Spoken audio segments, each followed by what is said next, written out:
अस्सलाम वालेकुम नाज़रीन। प्यारे नाज़रीन, एक समुद्री जहाज़ जिस पर काफ़ी बोझ या तिजारत का सामान था और उसके साथ साथ बहुत सारे तासीर अपने तिजारत के सामान के साथ उस जहाज़ पर मौजूद थे। अब सफ़र के दौरान भी समंदर में तूफ़ान की वजह से जहाज़ हिचकोले खाने लगा और बिल्कुल डूबने के करीब हो गया। तो उस जहाज़ के कप्तान ने सबके सामने इससे बचने का एक तरीका सबके सामने पेश किया कि देखिए, हमारे जहाज़ के ऊपर बोझ बहुत ज़्यादा हो गया है। अब हम सबको ज़िंदा रहना है तो आप लोगों का कुछ तिजारत का सामान जो है उसे थोड़ा थोड़ा करके समंदर में फेंकना होगा। ऐसा करने से जहाज़ थोड़ा हल्का हो जाएगा और हम आसानी के साथ किनारे लग जाएंगे, क्योंकि हमारी जानें सामान के मुकाबले में ज़्यादा कीमती है। सब ने कप्तान की बात पर इत्तेफाक किया और सब ने कहा कि ठीक है, लेकिन हम सब लोग अपना सामान तो नहीं फेंक सकते क्योंकि हम लोगों का बहुत नुकसान हो जाएगा।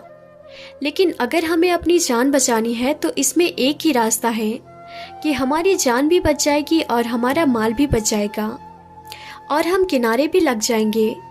तो कप्तान ने कहा कि वो कैसे?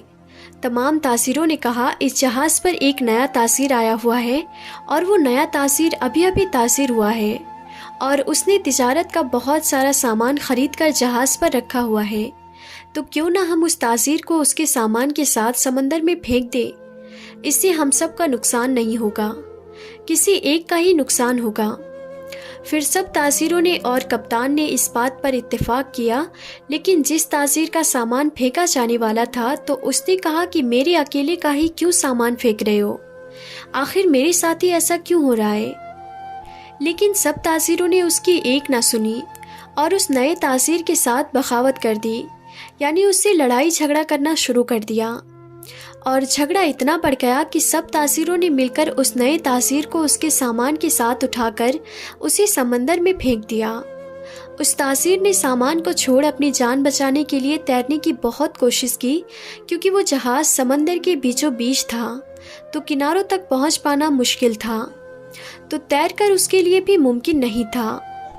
और चूँकि समंदर के तूफ़ान की वजह से समंदर की लहरें बहुत ही ऊंची थी, ऐसे में उसका तैर पाना नामुमकिन था। चंद मिनट उसने तैरने की कोशिश की, लेकिन जल्द ही वो समंदर की लहरों और मौजों में फंस गया और बेहोश हो गया। इसके बाद उस तासीर के साथ क्या हुआ उसे कुछ मालूम नहीं था, लेकिन उसे जब होश आया उसने देखा कि वो एक जजीरे आइलैंड के पास पड़ा हुआ है, जिसके बारे में उसे पता ही नहीं था कि वो कौन सी जगह है। और वो सोचने लगा कि मैं यहाँ तक कैसे बचकर पहुँच गया। समंदर की तेज लहरों ने उसे एक जजीरे में पहुँचा दिया था कि जहाँ पर दूर दूर तक कुछ भी नजर नहीं आ रहा था। तासीर ने चलने की कोशिश की, लेकिन वो कमजोरी की वजह से इतना निढाल हो चुका था कि वो दोबारा घुटनों के बल गिर जाता था।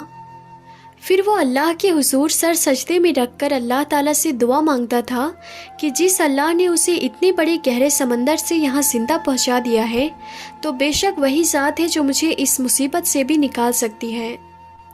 ऐसे ही वक्त गुजरता रहा। वो फल और खरगोश का शिकार करके खाने लगा। अब जंगल में उसके पास कोई और सामान तो नहीं था, इसीलिए अपने आप को सर्दी गर्मी की शिद्दत से बचाने के लिए लकड़ियाँ इकट्ठी करके उसने छोटी सी झोपड़ी बना ली थी। उस दिन हुआ कुछ यूँ कि जब वो तासीर नमाज पढ़ रहा था, नमाज पढ़ने से पहले जलाई गई आग तेज़ हवा की वजह से उसकी झोपड़ी तक आ पहुँच गई और उसकी झोपड़ी को जलाकर राख कर देती है। उसने आग बुझाने की लाख कोशिश की, लाख जतन किए, लेकिन वो इसमें मुकम्मल तौर पर नाकाम हो गया। पहले समुद्र में होने वाले वाक़ये के बाद और अब इस जंगल में अकेले जहाँ पर वो नमाज पढ़ रहा था, तो तेज़ हवा ने उसकी कुटिया को जलाया। वो बहुत ही ज़्यादा मायूस हुआ और अल्लाह के हुजूर गिड़गिड़ाने लगा कि ए अल्लाह, आखिर मेरे साथ ही ऐसा क्यों होता है। पहले मुझे गलत तरीके से समंदर में फेंक दिया गया, फिर जैसे तैसे मैं यहाँ तक पहुँच पाया, और अब कि मैंने अपना सर छुपाने के लिए एक छोटी सी झोपड़ी बनाई और अब इस तेज़ हवा ने मेरी इस झोपड़ी को भी जला डाला। एक तो मैं इस जगह के बारे में नहीं जानता कि मैं किस जगह पर मौजूद हूँ, ना यहाँ आसपास कोई मदद करने वाला है। मैं इस जगह पर बिल्कुल अजनबी हूँ। या अल्लाह, ये सारी आफतें मुसीबतें मुझ पर ही क्यों आती है। ऐसे आलम में वो सौदागर मिन्नतें करते हुए गिड़गिड़ाते हुए रात को भूखा ही सो गया। لیکن جب صبح ہوتے ہی سورج کی کرنوں نے اس کی آنکھوں پر دستک دی، اس کی آنکھ جب کھلی تو اس نے ایک عجیب و غریب منظر دیکھا۔ اس کی آنکھوں کے سامنے ایک بڑا سا جہاز آ کر رکا ہوا تھا اور کچھ لوگ اس جہاز سے اتر کر اسی کی طرف آ رہے تھے اور اسے اٹھایا اور اسے لے جا کر جہاز میں بٹھا دیا اور اس کا علاج کرنے لگے۔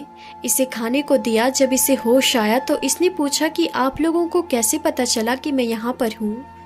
تو ان جہاز والوں نے یعنی اس جہاز کے کپتان نے کہا کہ ہم یہاں سے گزر رہے تھے تو رات کے اندھیرے میں ہم نے اس دھوئیں کو اٹھتا ہوا دیکھا، تو دھوئیں کی جانب ہم بڑھتے گئے۔ ہمیں لگا کہ کوئی مصیبت میں ہے، کوئی ہمیں مدد کے لیے بلا رہا ہے، کیونکہ ایسی جگہوں پر جب دھواں کیا جاتا ہے تو وہ ایک مدد کی نشانی ہوتی ہے، کسی کو مدد کی ضرورت ہوتی ہے۔ تو ہم اسی دھوئیں کو دیکھ کر یہاں پر آ گئے اور تم ہمیں ایسی حالت میں وہاں ملے، تو اسی لیے ہم نے تمہیں بچایا اور اب تمہیں یہاں سے باہر نکالیں گے۔ بتاؤ تم یہاں کیسے پھنسے ہوئے تھے؟ تو اس نئے تاثیر نے سارا واقعہ اس جہاز والوں کو بتایا کہ کیسے وہ اس جزیرے پہ آ کے پھنس گیا، کیسے اسے جہاز سے باہر اس کے تجارت کے سامان کے ساتھ پھینک دیا گیا تھا۔ تو جیسے اس نئے تاثیر نے ان لوگوں سے کہا کہ ایک جہاز کے لوگوں نے تاثیروں نے مجھے اور میرے تجارت کے سامان کو سمندر میں پھینک دیا، تو ان لوگوں نے کہا کہ رکو، وہ کون سا جہاز تھا؟ تو اس نے اس جہاز کا نمبر اور اس جہاز کے بارے میں بتا دیا۔ تو اس جہاز والوں نے کہا کہ وہ جہاز تو طوفان کی وجہ سے ڈوب گیا، وہ لاپتہ ہو گیا، کئی لوگ مارے گئے، کوئی اس میں زندہ نہیں بچ پایا۔ تو اتنا سنتے ہی وہ جو نیا تاثیر تھا وہ سجدے میں گر گیا اور اللہ پاک کا شکر ادا کرنے لگا۔ بے شک وہی اللہ ہے جو بہتر فیصلہ کرنے والا ہے، اور وہ جو کرتا ہے وہی بہتر ہوتا ہے۔ تو پیارے ناظرین، اس واقعے سے سبق ملتا ہے کہ بے شک وقتی طور پر جو ہمیں لگتا ہے کہ ہم پر مشکلات ہے یا مشکل کا دور ہے، ہم کسی مصیبت میں گھرے ہوئے ہیں، لیکن یہ بات یاد رکھیے گا، اللہ ہی بہتر کارساز ہے، وہی بہتر فیصلے کرنے والا ہے، اور بے شک جو وہ کرتا ہے وہی بہتر ہوتا ہے۔ ہم سب کبھی بھی کسی مشکلات کا شکار ہوں تو ہمیں اللہ کا شکر ادا کرتے رہنا چاہیے اور صبر سے کام لینا چاہیے، اور اس بات پر راضی رہنا چاہیے کہ اللہ جو کر رہا ہے وہ بہتر ہی ہے، اس میں کوئی نہ کوئی ہمارے لیے بہترین اور اچھائی چھپی ہوئی ہے۔ زندگی میں انسان کو بہت سارے مسائل کا سامنا کرنا پڑتا ہے، کبھی انسان ان مسائل اور ان مصیبت کی وجہ سے دل برداشتہ بھی ہو جاتا ہے، لیکن ہمیشہ ایک بات یاد رکھیے گا کہ جن لوگوں کا ایمان اللہ تعالیٰ پر پختہ ہوتا ہے، اللہ تعالیٰ ان کی مدد ضرور فرماتا ہے، اور بے شک جو تباہی اور بربادی کی جانب جاتے ہیں اور جو لوگ اللہ پر ایمان رکھتے ہوئے ہر مشکل وقت میں اللہ کا شکر ادا کرتے ہیں، صبر کرتے ہیں، اللہ انہیں کبھی مایوس نہیں کرتا، انہیں ہمیشہ اپنی رحمت کے سائے میں رکھتا ہے۔ پیارے ناظرین، مجھے امید ہے کہ آج کی اس کہانی کو سن کر آپ لوگوں کا ایمان تازہ ہو گیا ہوگا اور بہت کچھ آپ کو نیا سیکھنے کو ملا ہوگا۔ ناظرین، اگر آج کی اس ویڈیو سے آپ نے واقعی میں کچھ سیکھا ہے تو اسے صرف اپنے تک ہی محدود نہ رکھیں، بلکہ اسے اپنے دوستوں رشتہ داروں کے ساتھ ضرور شیئر کریں، تاکہ ہم اس ویڈیو کے ذریعے جو پیغام لوگوں تک پہنچانا چاہتے ہیں وہ پہنچ جائیں۔